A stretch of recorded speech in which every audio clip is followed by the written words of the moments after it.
Hello, this is Kyle, also known as Alien Tude, reviewing today this European-style longsword from the company known as Fidestisan. I think I'm pronouncing that correct. Right up front, you should know I did not buy this sword. It costs $205 new on Amazon, but Fidestisan sent it to me for review, along with one other sword, which I'll be reviewing in a month or two. Now, like I said, this is available on Amazon. There is a link in the description. I believe that link tracks that I referred you, but I don't get any incentive for if you happen to buy through that link. And I should mention there's two swords in that link, two different ones. One's listed as black, one as brown. This is the brown option. So if you do want to buy this, make sure you select the brown option.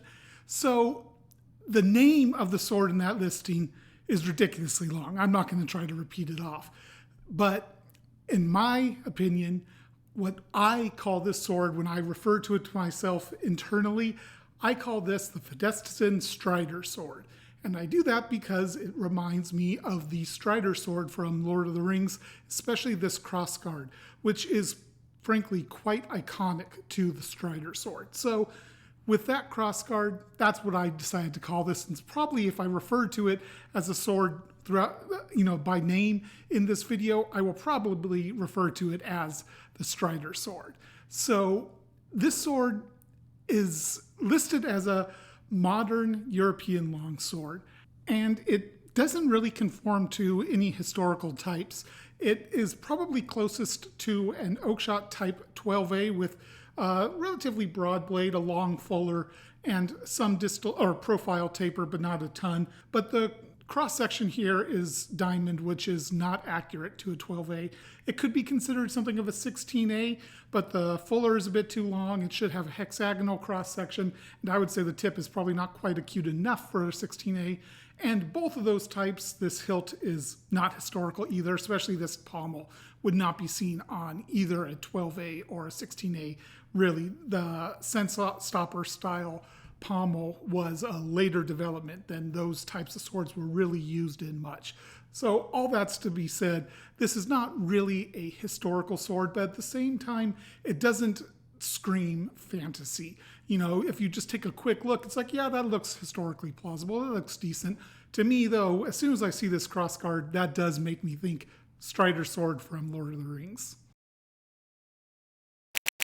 All right, let's talk about the scabbard here. You'll notice I'm wearing it, kind of. I almost never talk about the suspension on scabbards because I rarely wear swords, but this one's really weird. So I spent, just before recording this, a good 5-10 minutes trying to figure out how to wear this scabbard and sword, and this was the best I could come up with, and this is not good. If I just let it dangle here, all of the weight is right here on my neck. The sword is the pommel and the whole hilt is so much heavier than the rest of the sword in this balancing that it just dangles and flops around. This is not the way a sword needs to be worn. I couldn't figure out any other way. This is not an actual belt because it's just one solid piece of leather and then it's permanently attached to each other. So you can't really wear this around your waist unless you, I guess, slip it on all the way down. Frankly, I'm too fat for that. But it's just a really odd suspension system. So I figured I'd show you that. Just a little bit after recording that, I realized how this is supposed to be worn on the back. However, this is still not good. The belt is still cutting into my neck, and as you can see, I do not have the wingspan to draw this sword. I don't think really anybody would have the wingspan to draw it. One last thing about that, this, I can't really call it a belt, but this strap is very soft imitation leather, and it feels and looks identical to the one that came with the Swordier sword I reviewed recently. These two swords, that one, the Swordier one and this one, definitely share a lot of the same DNA. But the scabbard, apart from the suspension, it's also imitation leather. It feels like imitation leather. It looks like imitation leather. It's definitely a low-cost material here. The metal collar here feels like a different metal than this chape, which is made to look like steel, but I don't think it is. It's got a really odd finish to it. But the fit here is actually pretty good. There's very little rattle in any direction. If I hold it upside down, it doesn't come out. Shaking, it doesn't come out. Doesn't really take any effort to draw. So it's a good fit there. And when drawing it, you do want to be careful. While the collar does not completely encapsulate the opening, there's wood in between the opening and the collar. It's still close enough that if you're drawing the sword out favoring on one side or the other, or even sheathing it favoring on one side or the other, it's very possible the sword edge will scrape against that metal and will end up dulling the sword. But at just over $200, this is not a bad scabbard to get with the sword. You don't need a scabbard at this price point. Frankly, for my taste, at this price point, I would prefer no scabbard, put that extra money that it costs into refining the sword more. Now, as for the hilt on this sword, let's start with the pommel. This would be scent stopper inspired pommel, a little bit more modern looking than a lot of historical scent stoppers. Kind of looks like a doorknob, to be honest, and it is not peened. I know this because I can't see the peen, but even more than that, go watch Matthew Jensen's review of this same model after you're done watching this one, of course, where he did the destruction test on it, but he also unscrewed this pommel before destroying it. So I know for a fact it is not peened, it can be unscrewed. Now, I haven't had any issues with it coming loose at all, but I also don't do particularly hard tests. It acts as a good stopper for the backhand, and it is visually pleasing overall with the profile of the sword. The grip is a wood core, and it has this waxed cord wrapped around it, and I don't really like the way the lack of grippiness it gives. It doesn't feel like it really secures the sword in my hand. You can see it's not very hard for me to rotate it like that, which tells me I'm not getting a particularly great grip. I do like the shape of the grip here. It's wider than it is thick. It tapers in width down towards the pommel. Doesn't really taper in thickness at all. It's an effective shape, but the cord does not give me a particularly good grip on it. In addition, it's bunched up here a little unattractively and up here a little bit. Neither of these are hot spots, though. I don't have any hot spots when gripping the sword. I just don't feel like I have a particularly great grip on it. And we have this little bolster here. It's basically a Fuchi as far as I can tell. That is not really historical and not really sure what it's doing there other than adding some extra flair to the grip. The crossguard is why I consider this sword to be inspired by the Strider sword from Lord of the Rings, because this is a very iconic overall look to that sword. And it's executed here pretty well. It is a little bit chunky, but not crazy, so there is some dimension. It tapers around pretty much all dimensions out towards the tips of the quillins, and these little grooves cut into the end are actually pretty well done. Everything here is crisp and well formed, and also chamfered very well. There's absolutely no hot spots if I'm bumping my hand up against the crossguard. If I wrapped my finger around the crossguard, absolutely no hot spots at all. If we look at the gap in the blade, it is also very well done. Very small, very well fitted to the sword. It's a little uneven on the two sides, so it's not perfectly centered, but we're talking less than a millimeter here. And the finish on all the metal parts of the hilt is what I would consider a modern satin. And what I mean by that is it's not fully reflective. If I'm looking at the pommel right here, I can see myself, but it's very muted, very blurred. So it's not a true mirror polish, but it's so evenly done that it ends up looking very modern to my eye. And one last thing about the hilt, it surprises me how much this sword rings. You can see in this clip.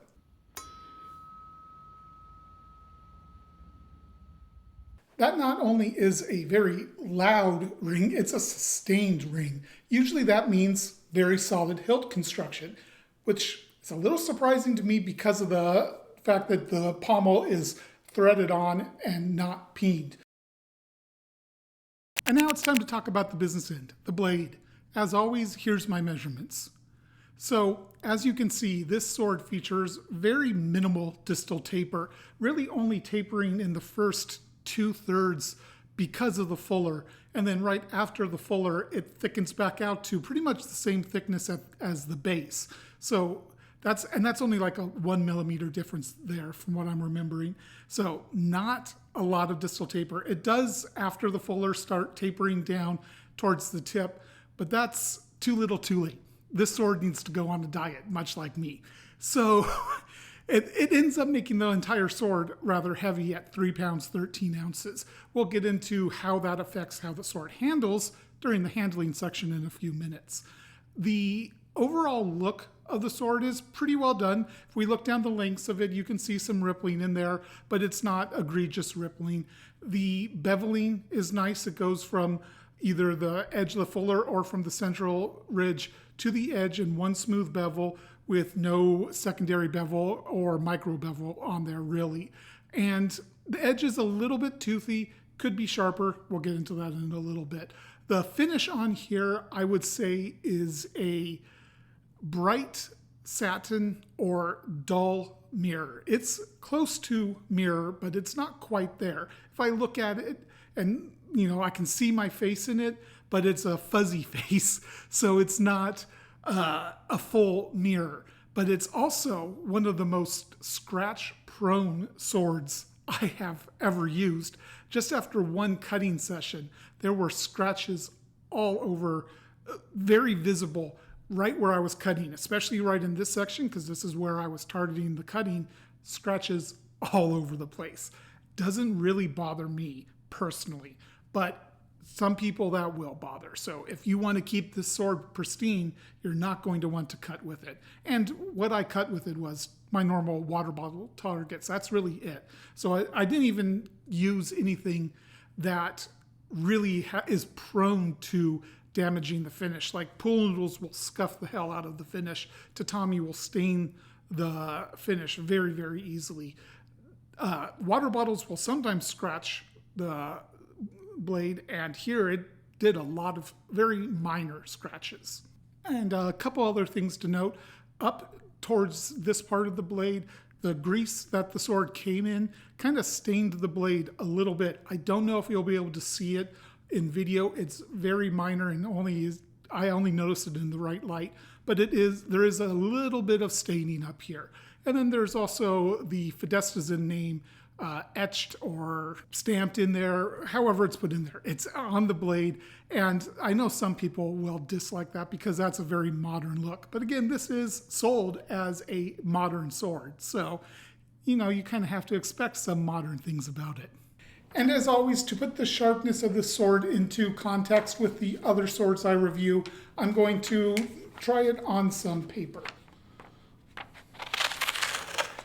Failed to bite into the edge of the paper there. And there as well. One more try.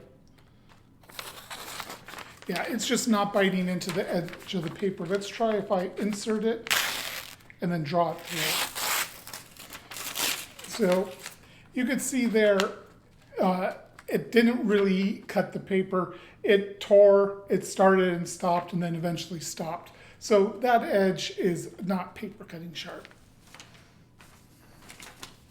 Let's try the other edge now. So there it failed, and then it started to cut right there. Let's try that again. Yeah. Again, not really sharp enough to cut into the edge of paper.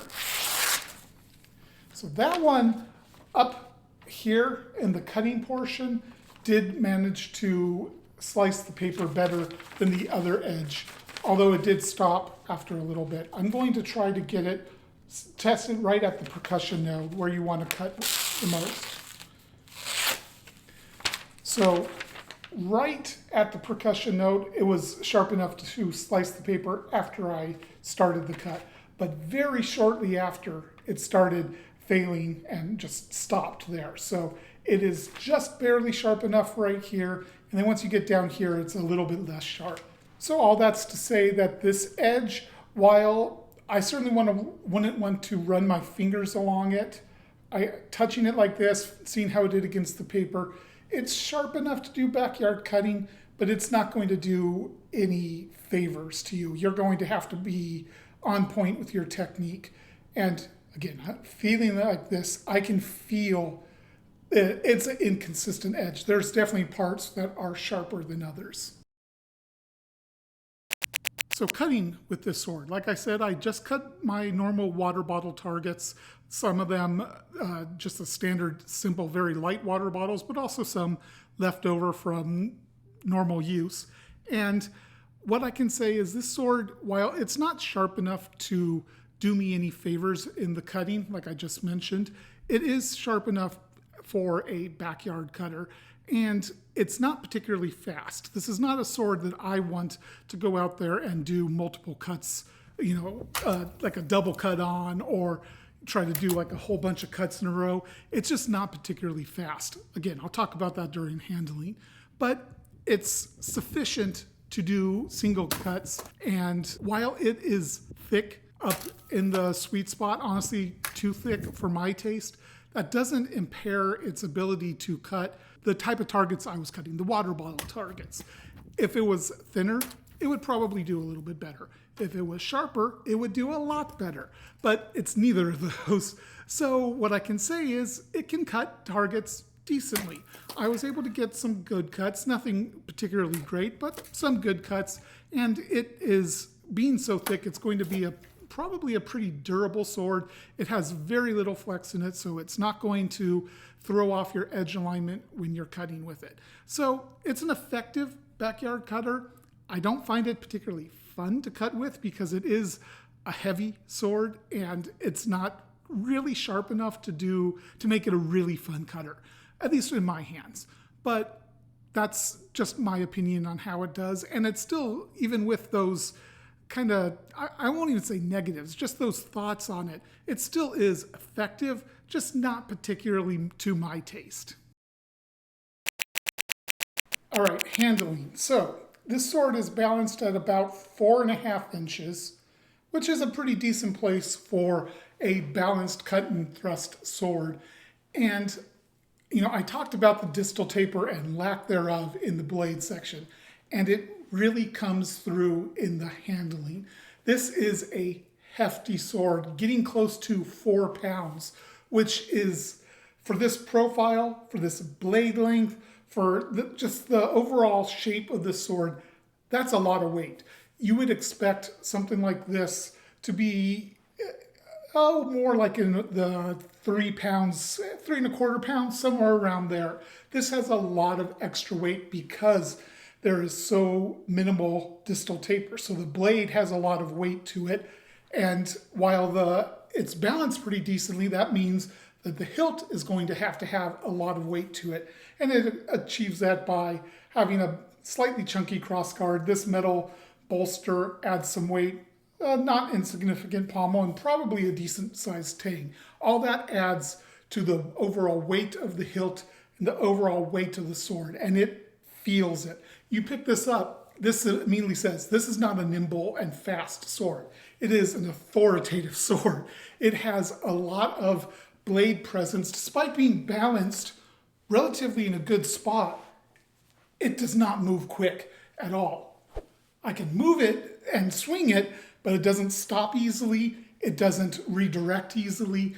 And it's not going to be something that you're going to want to do double cuts with, anything that requires fast movements, because it just is not a fast sword. And again, because there is very little distal taper, this is a very rigid sword, almost no flex to it at all.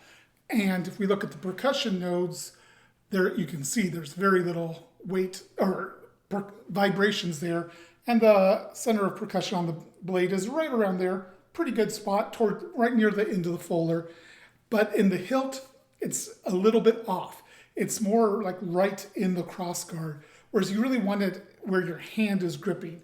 So what that means is when I impact a target and maybe don't have the best cut, maybe my edge alignment is off a little bit, or it's not sharp enough to do a very good cut, or I'm impacting something harder that doesn't really cut, some of those vibrations that go through the sword end up transferring more into my hand than they would if the percussion node was down a little bit more.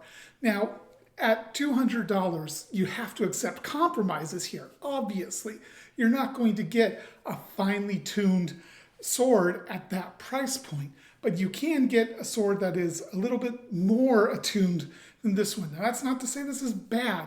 It can handle cutting, it can move around, and it's not a crowbar, it's not egregiously blade heavy, tip heavy, anything like that, but it's a little bit clunky, a little bit unrefined in the handling. The overall weight means it's dragging the sword a little bit more. I definitely feel the whole weight of this sword dragging me through it. It doesn't, again, feel tip heavy. I can move the tip where I want it to pretty easily. But when you're cutting, when I'm just moving it through the air, it wants to keep going. It does not want to cut and stop. It wants to cut, keep going, bring it back around to the next cut. That seems to be the most efficient use of your energy with this sword. So for a comparison, I have here the Hanwei Rhinelander, which is another sword that frankly could use a little bit better distal taper. But if we look at these two swords, they are profile-wise pretty similar, right? And you know how I said that this sword you would expect to weigh around 3 pounds and 3¼ pounds? This weighs just under 3¼ pounds. This is much more of what I think of weight-wise for this overall profile. And when I pick this up, I feel that 10-ounce difference immediately. This feels much lighter, much nimbler.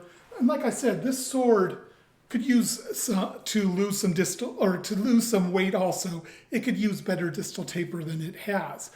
But it is, by losing 10 ounces, that makes the sword feel a lot more maneuverable. This has more blade presence in addition.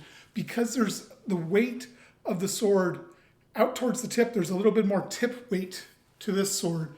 So it feels like it wants to cut a little bit more. It wants to move around and let the tip guide you through the cuts, but it's also easy to stop. Whereas I don't find that to be the case with the Fidestisan, which does not feel like it wants to stop.